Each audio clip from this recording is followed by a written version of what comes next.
Praise the Lord. हम प्रभु का धन्यवाद करते हैं इस बहुमूल्य जीवन के लिए और बहुमूल्य अवसर के लिए, जबकि हम उसके वचन पर कुछ देर विचार कर सकते हैं। हम परमेश्वर के वचन में जाएं, उस पर मनन चिंतन करें। उसके पहले आइए हम प्रार्थना कर लें। प्रभु जी, हम धन्यवाद देते हैं आपके दिए हुए जीवन के लिए और साथ ही साथ इस बहुमूल्य अवसर के लिए, जबकि हम आपके वचन पर कुछ देर मनन चिंतन करना चाहते हैं। मेरी सहायता कीजिए कि मैं पवित्र आत्मा में होकर आपके पवित्र वचन को समझूं और बोलूं, और मेरे जितने प्रिय लोग हैं वो पवित्र आत्मा में होकर इसको ग्रहण कर सकें। विनती यीशु मसीह के नाम से मांगता हूं, आमीन। प्रियो, आज हम इस्राएलियों के इतिहास में से परमेश्वर के एक जन के विषय में कुछ देर विचार करना चाहते हैं, और यह है एलीशा। और एलीशा के जीवन के 3 पहलुओं पर हम थोड़ी देर विचार करेंगे। एलिया का शिष्य एलीशा, जो कि उसके साथ साथ रहता था, उसकी सेवा को देखता था और उसके कामों को करता था। और जब एलिया के उठाए जाने का दिन आया, एलिया ने उससे कहा, तू अब ठहर, मैं जाता हूं। वो उसका साथ नहीं छोड़ता है और उसके साथ साथ वो अलग अलग जगहों पर जाता है। लोग मिलते हैं और बताते हैं नबी लोग कि आज तेरा स्वामी उठा लिया जाएगा। वो कहते हैं चुप रहो और मुझके साथ जाने दो। और इस प्रकार से एलीशा एलिया के साथ साथ रहता है और वो कहता है एलिया से कि मैं चाहता हूं कि तुझसे दूनी आत्मा सेवा करने के लिए मुझको मिले। और तब एलिया कहता है, उठाए जाने पर यदि तू मुझको देख पाएगा तो निश्चित तुझको मिलेगी। और उसी एलीशा के जीवन के 3 पहलुओं पर हम विचार करेंगे जब हम जाते हैं दूसरा राजा उसके 6वें अध्याय में। और वहां पर हम सबसे पहले एलिया की सामर्थ के विषय में देखते हैं। जब हम 8वें पद से 12वें पद में जाते हैं, वहां पर हम देखते हैं कि एलीशा की सामर्थ कैसी है। और आराम का राजा इस्राएल से युद्ध कर रहा था और सम्मति करके अपने कर्मचारियों से कहा कि अमुक स्थान पर मेरी छावनी होगी। तब परमेश्वर के भक्त ने इस्राएल के राजा के पास कहला भेजा कि चौकसी कर और अमुक स्थान से होकर ना जाना, क्योंकि वहां आरामी चढ़ाई करने वाले हैं। तब इस्राएल के राजा ने उस स्थान को, जिसकी चर्चा करके परमेश्वर के भक्त ने उसे चेताया था, भेजकर अपनी रक्षा करी। और इस प्रकार 1-2 बार नहीं वरन बहुत बार हुआ। इस कारण आराम के राजा का मन बहुत घबरा गया। सो उसने अपने कर्मचारियों को बुलाकर उनसे पूछा, क्या तुम मुझे ना बताओगे कि हम लोगों में से कौन इस्राएल के राजा की ओर का है? उसके कर्मचारी ने कहा, हे प्रभु, हे राजा, ऐसा नहीं। एलीशा जो इस्राएल में भविष्यवक्ता है, वो इस्राएल के राजा को वे बातें भी बताया करता है जो तू शैन की कोठरी में बोलता है। और यहाँ पर हम एलीशा के जीवन के पहले एक पहलू को देखते हैं जो सामर्थ से भरा हुआ है, और ऐसी सामर्थ जिससे कि आराम का राजा चकरा जाता है। लिखा है कि वो इस्राएल से युद्ध कर रहा था और युद्ध करते समय वो जगह जगह पर अपने लोगों को बैठाता था कि जब इस्राएल का राजा यहां से गुजरेगा, हम उस पर अचानक से आक्रमण करके उसको मार लेंगे। पर एलीशा पहले से इस्राएल के राजा को सावधान करता था कि तू उस ओर से मत जाना, क्योंकि वहां पर हमले का खतरा है। और इस्राएल का राजा भी एलीशा पर इतना विश्वास करता था कि जो सलाह वो देता था उसके अनुसार वो करता था। और तब लिखा है, इस प्रकार एक दो बार नहीं वरन बहुत बार इस्राएल के राजा की रक्षा हुई। यहां तक कि इतनी बार हुई कि आराम का राजा सोचने लगा कि मैं जो योजनाएं बनाता हूं, मैं जो अपने सैनिकों को गुप्त रूप से आज्ञाएं देता हूं, वो इस्राएल का राजा कैसे जान जाता है। निश्चित मेरी इस बड़ी सेना में और मेरे इन अधिकारियों में, मेरा सेनापतियों में या मेरे सलाहकारों में कोई एक ऐसा व्यक्ति है जो हमारी गुप्त बातों को इस्राएल के राजा तक पहुंचाता है।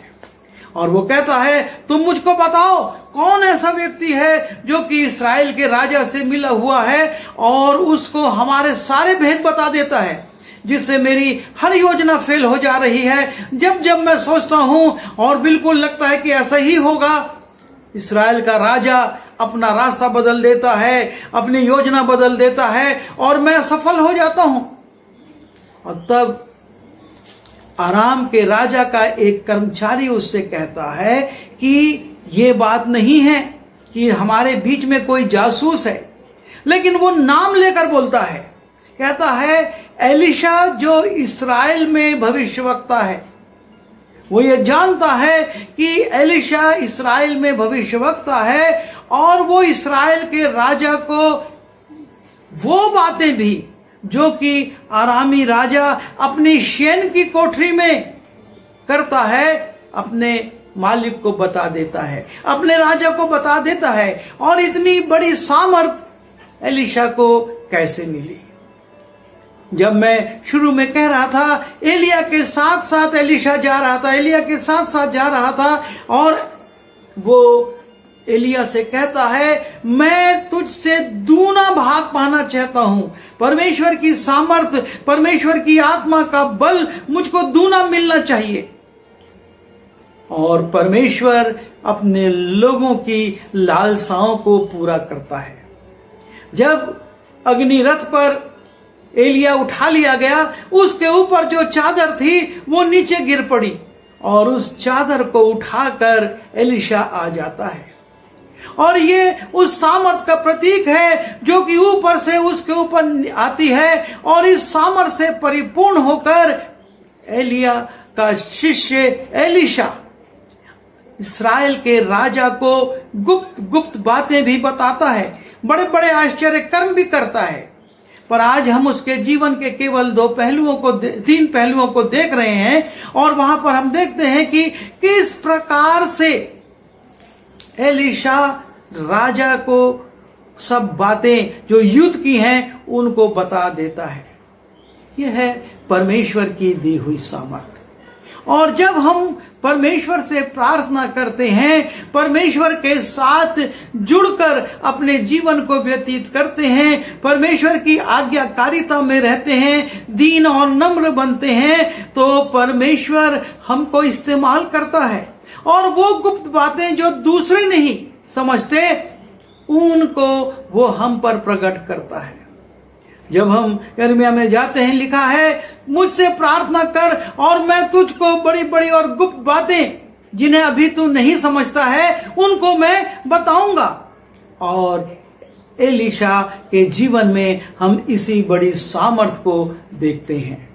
उसके दूसरे जीवन के दूसरे पहलू को जब हम देखते हैं, वहां पर हम देखते हैं कि परमेश्वर के दास की सुरक्षा, परमेश्वर कैसे अपने दास को सामर्थ देता है और सामर्थ के साथ साथ वो सुरक्षा भी देता है। और जब हम 13वें पद से 18वें पद में जाते हैं, दूसरा राजा उसके 6वें अध्याय के 13वें से 18वें पद में जाते हैं, वहां पर हम देखते हैं कि परमेश्वर कैसे एलिशा की सुरक्षा करता है।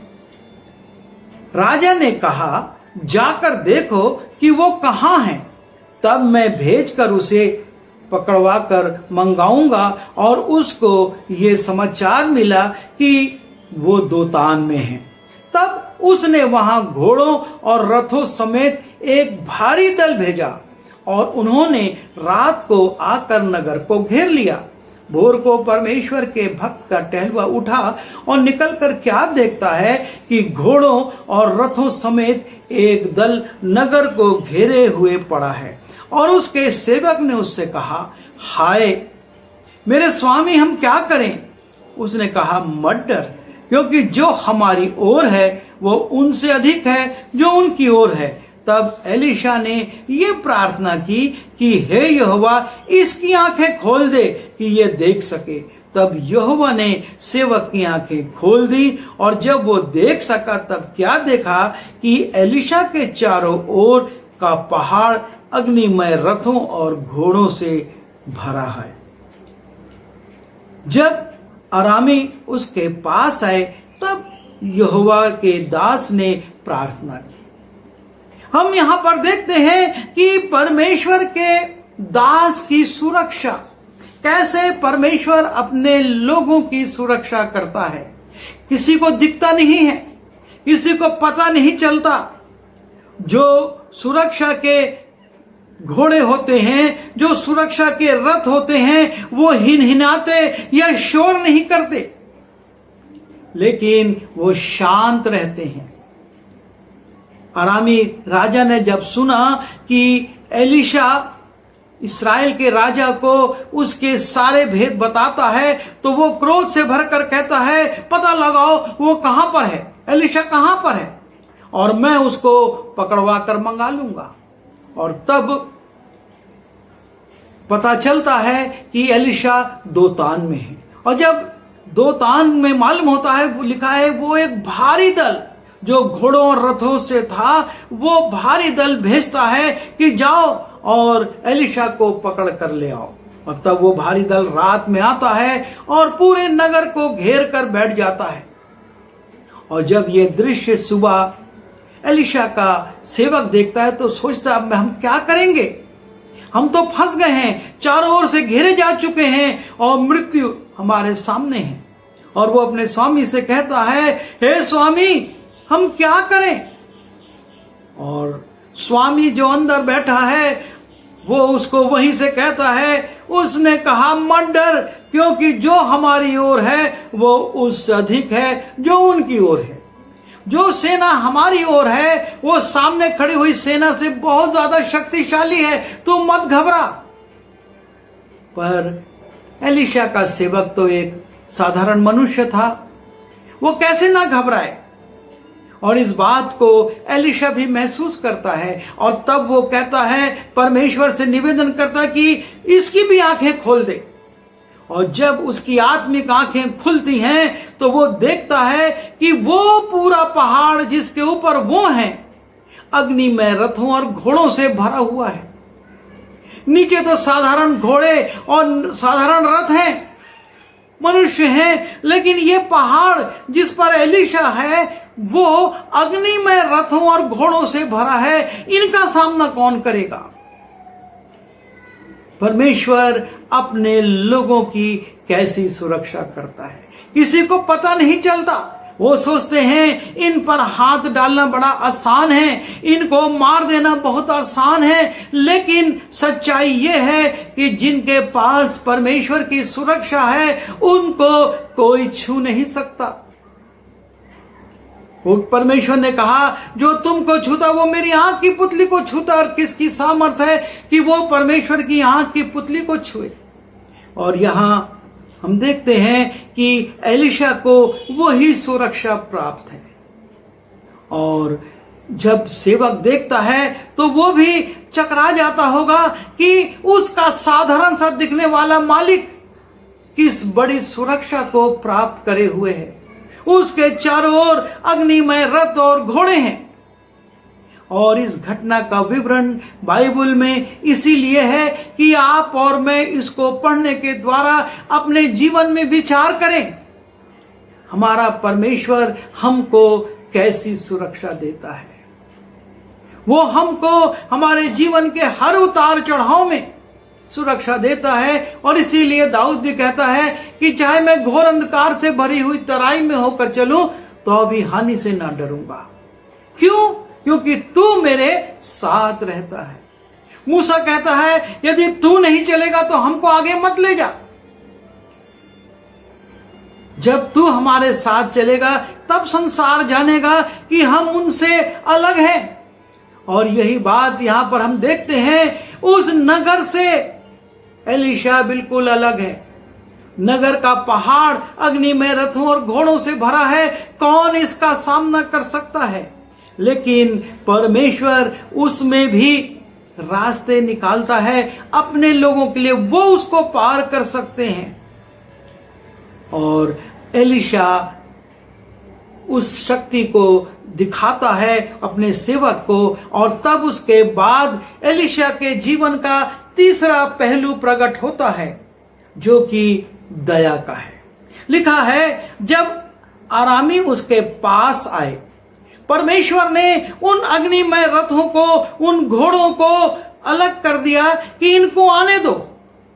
लोग सोचते हैं हम जा रहे हैं और एलीशा को पकड़ लेंगे, लेकिन परमेश्वर ने वहां पर कुछ देर के लिए अपनी सुरक्षा वो हटाई कि वो ऊपर आ सके, और वो आ जाते हैं। जब आरामी उसके पास आए, तब यहोवा से एलीशा ने प्रार्थना की।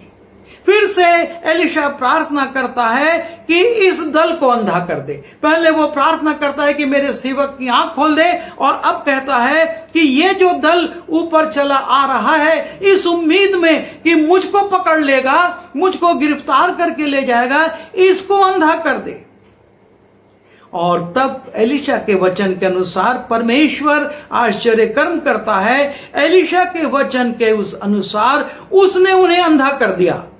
तब एलीशा ने उनसे कहा, ये तो मार्ग नहीं है और न ये नगर है, मेरे पीछे हो लो, मैं तुम्हें उस मनुष्य के पास जिसे तुम ढूंढ रहे हो पहुंचाऊंगा।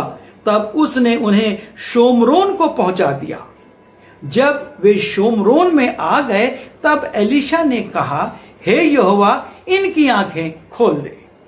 परमेश्वर का दास परमेश्वर से निवेदन करता है और परमेश्वर उसकी प्रार्थनाओं को सुनता है। वो कहता है कि इनकी आंखें बंद कर दे, वो बंद कर देता है। और एलीशा उनसे कहता है, तुम सही जगह पर नहीं हो। जिस व्यक्ति को तुम ढूंढ रहे हो, उसको यदि तुम पकड़ना चाहते हो तो मेरे पीछे आओ। और एलीशा को वो पहचान नहीं रहे हैं, ये नहीं समझ रहे कि हम तो सही दोतान में आए थे, लेकिन वो उसके पीछे हो लिए और अब शोमरोन में चले गए। और जब वो शोमरोन में पहुंच गए, तब एलीशा फिर से कहता है, हे परमेश्वर, इनकी आंखें खोल दे। और तब यहोवा ने उनकी आंखें खोली और वो देखने लगे कि क्या देखा कि हम शोमरोन के मध्य में हैं। उनको देखकर इस्राएल के राजा ने एलीशा से कहा, हे मेरे पिता, क्या मैं इनको मार लूं? मैं उनको मार लूं? फिर प्रश्न करता, क्या मैं इनको मार लूं? मैं इनको मार लूं? उसने उत्तर दिया, मत मार। क्या तू उनको मार दिया करता है जिनको तू तलवार और धनुष से बंधवा करके बना लेता है? तू उनको अन्न जल देकर खिला पिला और अपने स्वामी के पास भेज दे। तब उसने, मतलब राजा ने, उनके लिए बड़ी जेवनार की, और जब वे खा पी चुके, तब उसने उन्हें विदा किया और वे अपने स्वामी के पास गए। और इसके बाद आराम के दल ने इस्राएल पर फिर हमला नहीं किया। और यहां पर हम देखते हैं एलीशा के जीवन का तीसरा पहलू, जिसमें दया है। जो लोग उसको पकड़ने आए थे, जो लोग उसको ले जाने आए थे, वो उन पर कैसा प्रेम प्रकट करता है। पहले वो उनको शोमरोन में ले जाता है और वो देखते हैं हम तो सब तरफ से घिर चुके हैं, हम शोमरोन जो कि इस्राएल के राजा की राजधानी थी उसके मध्य में हैं। और तब क्या होता है, इस्राएल का राजा कहता है हम इनको मार लेंगे। वो कहता नहीं, इनको मत मार, जो बंधुआ होते हैं उनको नहीं मारा जाता, तो इनको अच्छे से खिला पिला। और तब एलीशा के कहने पर राजा एक बड़ी जेवनार करता है, उनको अच्छे से खिलाता पिलाता है, उनके एक एक प्राण की वो रक्षा करता है और किसी को मरने नहीं देता। एलीशा उन पर दया करता है और इस प्रकार से उस दया का परिणाम हम देखते हैं। जब वो दल अपने स्वामी के पास लौट कर जाता है, उसके बाद आराम के दल इस्राएल के देश में फिर नहीं आए, अर्थात वो लड़ाई का कारण ही समाप्त हो गया। वो अरामी राजा जो हमेशा इस्राएल को मारने की ताक में था, इस्राएल के राजा को मारने की ताक में था, इस बात को देखकर उसका दिल ऐसा हो गया कि उसने कहा अब मैं इन पर हमला नहीं करूंगा। जैसा कि हम नए नियम में पढ़ते हैं, पौलुस कहता है बुराई से मत हारो परंतु भलाई से बुराई को जीत लो। और यहां पर एलीशा की दया आराम के राजा को बिना युद्ध के जीत लेती है। वो पराजित हो जाता है बिना रक्त बहाए और फिर वो दोबारा हमला नहीं करता। और इसलिए हमारे जीवन में प्रभु एलीशा के जीवन से इन बातों को रखना चाहता है कि हम सबसे पहले परमेश्वर की सामर्थ को देखें, कितना सामर्थ्य है, और हम परमेश्वर से जुड़कर ऐसी सामर्थ पाएं। फिर हम परमेश्वर की सुरक्षा को देखें, कैसे वो हमको सुरक्षा देता है, और सामर्थ और सुरक्षा पाकर हम घमंडी ना हो जाएं कि मैं कुछ भी कर सकता हूं, लेकिन दया और प्रेम को रखें और उस प्रेम को प्रकट करें। और जब हम उस प्रेम को प्रकट करेंगे तो हम बड़े से बड़े शत्रु पर भी विजयी हो जाएंगे। इस संसार में हमारे शत्रु नहीं रहेंगे, क्योंकि हमारा यीशु मसीह यही नमूना दे गया है। उसने क्रूस से यही कहा, हे पिता इन्हें क्षमा कर क्योंकि ये नहीं जानते कि क्या करते हैं, और उसने दया करी और उनसे प्रेम प्रकट किया। प्रभु वही प्रेम और वही दया और वही क्षमा हमारे जीवन में चाहता है। आइए हम प्रार्थना करें। प्रभु जी, हम धन्यवाद देते हैं एलीशा के जीवन के लिए, जिसने कि प्रभु बड़ी सामर्थ को पाई, सुरक्षा को पाया, लेकिन उसने घमंडी होकर किसी को मारा नहीं, लेकिन अपने प्रेम से आरामी शत्रुओं को जीत लिया। प्रभु, इस संसार में हमारे साथ भी ऐसा होता है। हमको आपने चुना, हमको सामर्थ दी, हमको अधिकार दिया, और प्रभु जी आप इस्तेमाल करते हैं। फिर भी बहुत सी बार हम प्रभु जी आपकी दया और क्षमा को भूल जाते और कठोरता का व्यवहार करते हैं। हमारी सहायता कीजिए कि हम अपने जीवन में विनम्र बने, हम अपने जीवन में दयालु बने, हम दूसरों के प्राण की कीमत को समझें और किसी की हानि ना करें, लेकिन सबके लिए अच्छे विचार रखें। बिनती यीशु मसीह के नाम से मांगता हूँ, आमीन।